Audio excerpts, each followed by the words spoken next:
নমস্কাৰ মোৰ শিক্ষাৰ্থীসকল মই প্ৰণপে ইউটিউব চেনেল ই ফৰ এডুকেশ্যনৰ অন্য এটা ভিডিঅ'লৈ তোমালোক সকলোকে স্বাগতম জনাইছোঁ।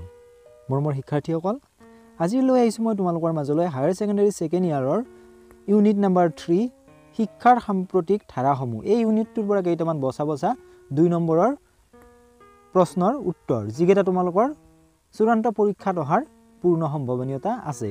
তেতিয়াহ'লে আহাচোন পলম নকৰি আজিৰ ভিডিঅ'টো আৰম্ভ কৰোঁ। আৰু তাৰ আগতে তোমালোকলৈ এটা অনুৰোধ, মোৰ চেনেলটো যদি সাবস্ক্ৰাইব কৰা নাই তেতিয়াহ'লে সাবস্ক্ৰাইব কৰি দিবা আৰু কাষতে থকা বেল আইকনটো প্ৰেছ কৰি দিবা। মই দিয়া এনেকুৱা ধৰণৰ শিক্ষামূলক ভিডিঅ'সমূহ বা বিভিন্ন প্ৰশ্নৰ উত্তৰসমূহ নিয়মিতভাৱে পাই থাকিবলৈ।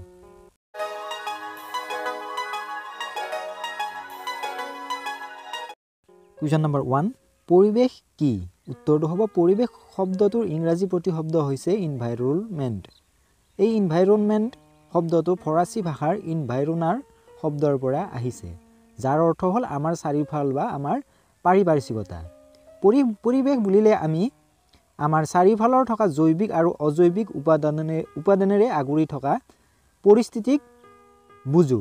অৰ্থাৎ কোনো জীৱ বা জীৱৰ সমষ্টিৰ চাৰিওফালে থকা অৱস্থাসমূহ যেনে সামাজিক অৱস্থা, অৰ্থনৈতিক অৱস্থা, জৈৱিক অৱস্থা আদিসমূহকে সাধাৰণতে পৰিৱেশ বুলি কোৱা হয়।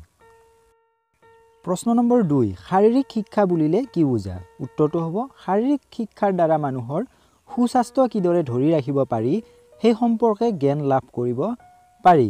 এই শিক্ষাই বিভিন্ন ৰোগৰ বিষয়ে, এইবোৰৰ কাৰণ আৰু সতৰ্কতামূলক ব্যৱস্থা ইত্যাদিৰ সম্বন্ধে জনাব পাৰে। শাৰীৰিক শিক্ষাৰ উদ্দেশ্য হৈছে ব্যক্তিৰ শাৰীৰিক, নৈতিক, সামাজিক, আৱেগিক আদি দিশসমূহৰ বিকাশ সাধন কৰোৱা। কুৱেশ্যন নম্বৰ 3, মূল্যবোধ শিক্ষা প্ৰদানৰ দুটা উপায় উল্লেখ কৰা। উত্তৰটো হ'ব বিদ্যালয়ত মূল্যবোধৰ শিক্ষা দুই ধৰণে দিব পৰা যায়, প্ৰত্যক্ষ আৰু পৰোক্ষভাৱে।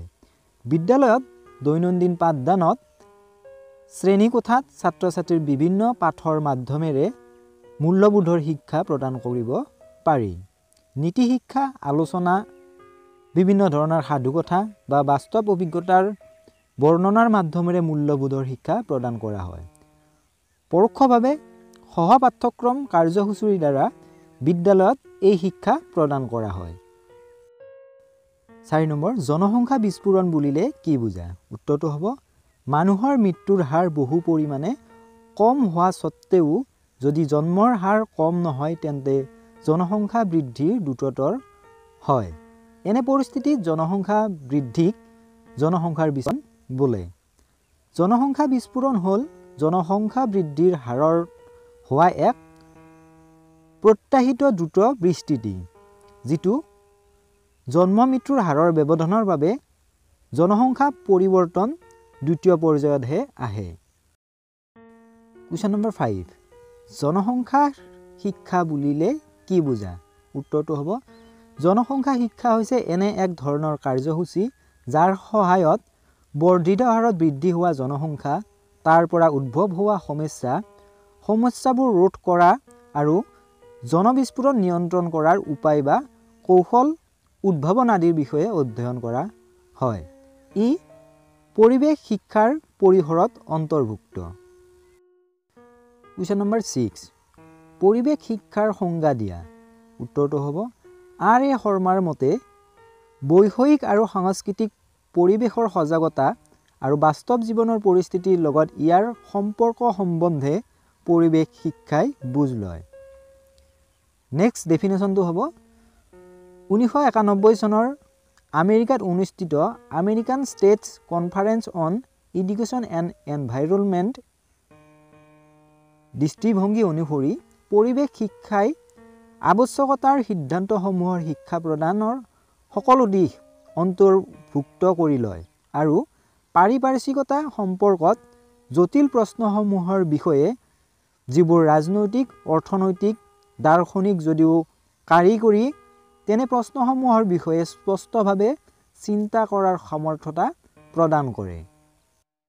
কুৱেশ্যন নম্বৰ 7, এজন ব্যক্তিৰ আত্মবিশ্বাস বৃদ্ধিত শাৰীৰিক শিক্ষাই কেনেদৰে সহায় কৰে? উত্তৰটো হ'ব শাৰীৰিক শিক্ষাৰ দ্বাৰা মানুহৰ সুস্বাস্থ্য কিদৰে ধৰি ৰাখিব পাৰি সেই সম্পৰ্কত জ্ঞান লাভ কৰিব পাৰি।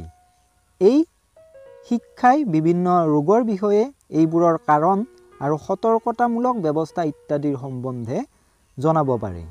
খেলা ধূলা আদিৰ দৰে শাৰীৰিক কাৰ্যবোৰে ছাত্ৰ ছাত্ৰীসকলৰ আত্মবিশ্বাস আৰু সদৰ্থক মনোভাৱ বিকশাই তোলে। খেল ধেমালি, সমৰ কলা, নৃত্য আদিৰ কৰা অংশগ্ৰহণে স্বাভাৱিকতে ব্যক্তি এজনৰ সামগ্ৰিক ব্যক্তিত্বৰ বিকশাই তোলে। কুৱেশ্যন নম্বৰ 8, মহিলা সবলীকৰণৰ দুটা সমস্যা উল্লেখ কৰা। মহিলা সবলীকৰণৰ দুটা সমস্যা হ'ল পইণ্ট নম্বৰ 1, জনসংখ্যা বৃদ্ধি। জনসংখ্যা বৃদ্ধিও মহিলা সবলীকৰণৰ এটা জ্বলন্ত সমস্যা হিচাপে দেখা দিছে। পইণ্ট নম্বৰ 2, পুৰুষ প্ৰধান সমাজ। আমি এতিয়াও মহিলাসকলক আওকাণ কৰি পুৰুষকে আগস্থান দি আহিছোঁ, ফলত মহিলা সবলীকৰণৰ যি প্ৰচেষ্টা সেই প্ৰচেষ্টা ব্যৰ্থ হৈছে। কুৱেশ্যন নম্বৰ 9, ক্ৰীড়া আৰু খেল স্পৰ্টছ এণ্ড গেমছৰ মাজত পাৰ্থক্য কি? উত্তৰটো হ'ব ক্ৰীড়া হ'ল এক আনন্দ, শাৰীৰিক আৰু মানসিক ক্ষমতাৰ চূড়ান্ত প্ৰকাশ। আনহাতে খেল হৈছে এনে এক কাৰ্যকলাপ বা প্ৰতিযোগিতা য'ত এজন বা ততোধিক খেলুৱৈয়ে কোনো বিশেষ ফলাফল লাভ কৰিবলৈ নিয়ম বা উদ্দেশ্যৰ গোট অনুসৰণ কৰে। খেলবোৰ মজা, মনোৰঞ্জন বা প্ৰতিযোগিতাৰ বাবে খেলিব পাৰি আৰু ই বহুতো ৰূপ ল'ব পাৰে, যেনে board game, card game, video' game ইত্যাদি। Question number 10, Rio' de Janeiro' Earth ছামিটৰ বিষয়ে লিখা। উত্তৰটো হ'ব ৰাষ্ট্ৰীয় সংঘৰ পৰিৱেশ আৰু উন্নয়ন সন্মিলন UNCED, যাক ৰিঅ' ডি জেনেৰিঅ' সন্মিলন বা পৃথিৱী সন্মিলন বুলিও কোৱা হয়। 1992 চনৰ 3 জুনৰ পৰা 14 জুনলৈকে ৰিঅ' ডি জেনেৰিঅ'ত অনুষ্ঠিত হোৱা এই সন্মিলনখন ৰাষ্ট্ৰসংঘৰ এখন ডাঙৰ সন্মিলন আছিল। শীতল যুদ্ধৰ পিছত উন্নয়নমূলক বিষয়ত সদস্য ৰাষ্ট্ৰসমূহে আন্তঃৰাষ্ট্ৰীয় পৰ্যায়ত একেলগে সহযোগিতা কৰাৰ মাধ্যম হিচাপে আৰ্ট ছামিট সৃষ্টি কৰা হৈছিল। মৰমৰ শিক্ষাৰ্থীসকল, আশা কৰোঁ এই ভিডিঅ'টোৱে তোমালোকক অকণমান হ'লেও উপকৃত কৰিব পাৰিছে। যদিহে উপকৃত কৰিব পাৰিছে তেতিয়াহ'লে ভিডিঅ'টোত এটা লাইক কৰি দিবা, বন্ধুবৰ্গৰ মাজত শ্বেয়াৰ কৰিবা। কি বিষয়ৰ ওপৰত ভিডিঅ' প্ৰস্তুত কৰাটো বিচাৰা সেই বিষয়ে কমেণ্ট কৰি জনাবলৈ নাপাহৰিবা। মোৰ ভিডিঅ'সমূহে যদি, মোৰ এই প্ৰশ্নৰ উত্তৰসমূহে যদি তোমালোকক অকণমান হ'লেও মূল্য দিব পাৰিছে তেতিয়াহ'লে চেনেলটো ছাবস্ক্ৰাইব কৰিবলৈ একেবাৰে নাপাহৰিবা। পুনৰবাৰ লগ পোৱাৰ প্ৰতিশ্ৰুতিৰে আজিলৈ ইমানতে এৰিছোঁ। ভিডিঅ'টো শেষলৈ চোৱাৰ বাবে ধন্যবাদ।